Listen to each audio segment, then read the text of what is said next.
શહેરમાં આવેલ ગોંદરા ગુજરાતી મિશ્ર શાળાના નવનિર્મિત શાળાના મકાનના 6 ઓરડાઓનું લોકાર્પણ કરવામાં આવ્યું હતું। પંચમહાલ જિલ્લા પંચાયત પ્રમુખના હસ્તે શાળાના મકાનને ખુલ્લું મૂકવામાં આવ્યું હતું। 63 વર્ષ બાદ ગોંદરા ગુજરાતી મિશ્ર શાળાને નવીન મકાન મળતા હવે બાળકો નવીન મકાનમાં અભ્યાસ કરી શકશે। પંચમહાલ જિલ્લાના મુખ્ય મથક ગોધરા શહેરના ગોંદરા વિસ્તારમાં ગોંદરા ગુજરાતી મિશ્ર શાળા આવેલી છે, જે શાળા સ્થાપના થયાના વર્ષ 1969થી ભાડાના મકાનમાં ચાલતી હતી, જેના માટે અનેકવાર સ્થાનિકો દ્વારા ઉચ્ચ કક્ષાએ રજૂઆત કરવામાં આવી હતી। રજૂઆતને ધ્યાનમાં લઈ સરકાર દ્વારા 6 ઓરડાઓ ધરાવતા નવીન મકાનનું બાંધકામ કરવામાં આવ્યું હતું, જેનું આજે લોકાર્પણ કરવામાં આવ્યું હતું। 63 વર્ષ બાદ શાળાને સરકારી મકાન મળતા બાળકો, વાલી અને શાળા પરિવારમાં ખુશી વ્યાપી હતી।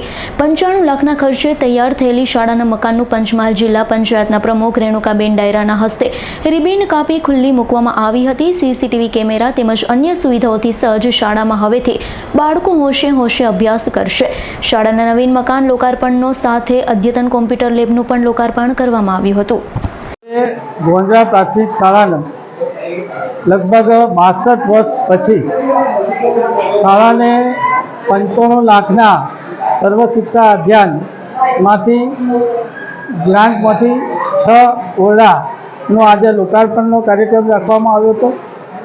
આ કાર્યક્રમમાં માનનીય ધારાસભ્ય શ્રી સીપી રાહુલજી સાહેબ ખૂબ પ્રયત્ન કર્યો હતો।